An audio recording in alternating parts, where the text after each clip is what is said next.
വേദനിപ്പിക്കുന്ന വാർത്തയാണ് ഇന്നലെ വയനാട് നിന്ന് വന്നത്. കാപ്പിത്തോട്ടത്തിൽ കാപ്പിക്കുരു പറിക്കാൻ പോയ രാധയെ കടുവ ആക്രമിച്ചു കൊന്നു.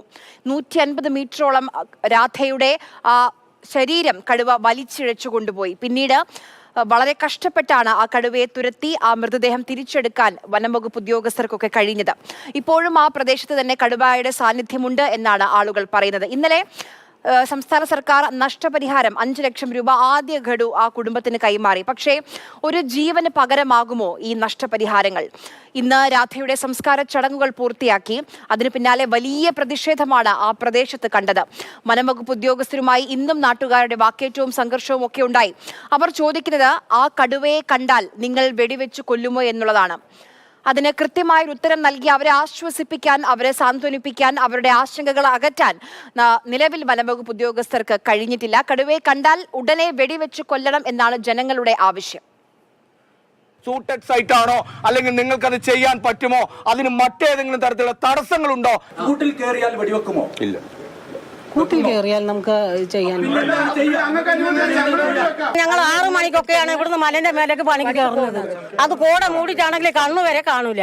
അങ്ങനത്തെ അവസ്ഥയാണ് ഞങ്ങള്. കൊല്ലാണെങ്കിൽ ഒന്നുകൂടി അല്ലെങ്കിൽ എന്ത് കാണിക്കാൻ ഞങ്ങൾക്ക് കുഴപ്പമില്ല. പക്ഷെ എന്തായാലും പിടിക്കണം.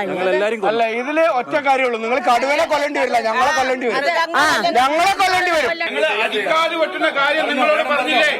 ചെയ്തോ? 3 മാസം മുമ്പ് ഞങ്ങൾ കൈയില്ലാത്തവരും കാലില്ലാത്തവരും വെട്ടുകൊണ്ടവരും വെടികൊണ്ടവരുമായിട്ട് ഒരുപാട് മറുപടി ഇല്ലാത്ത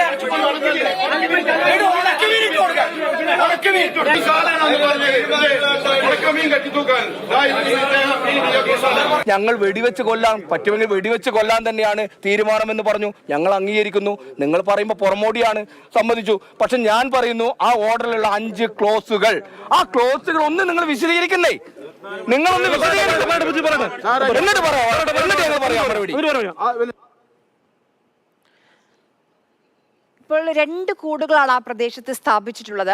ആ കടുവ കൂട് സ്ഥാപിച്ചതിന് സമീപത്തെ കാട്ടിലുണ്ടെന്നാണ് വനം വകുപ്പ് അറിയിക്കുന്നത്. ഈ ഭാഗത്ത് തന്നെ ഈ പ്രദേശങ്ങളിലായിട്ട് തന്നെ കാടിനകത്തായിട്ട് സാന്നിധ്യങ്ങൾ നമ്മൾ കണ്ടിട്ടുണ്ട്. ഇന്ന് ക്യാമറ ട്രാപ്പ് ഇമേജസ് ഇപ്പോൾ ചെക്ക് ചെയ്ത് കഴിഞ്ഞിട്ടുണ്ട്, അനലൈസ് ചെയ്തുകൊണ്ടിരിക്കുകയാണ്. അപ്പോൾ അതിൽ ഇമേജസ് എല്ലാം പതിഞ്ഞിട്ടുണ്ട്. അപ്പോൾ താമസിയാതെ നമുക്ക് അതിൻ്റെ ID കാര്യങ്ങളിലേക്ക് പോകാൻ പറ്റും. ഈ കൂട് പരിസരത്താണോ കണ്ടിട്ടുള്ളത്? കൂട് പരിസരത്തും പിന്നെ അതുപോലെ തന്നെ ഇന്റീരിയർ ഭാഗങ്ങളിലുമായിട്ട് ഈ ഭാഗത്ത് തന്നെയുണ്ട്. ഇപ്പോൾ റഡാറിൽ ഓൾറെഡി കടുവയുടെ സാന്നിധ്യമുണ്ട്.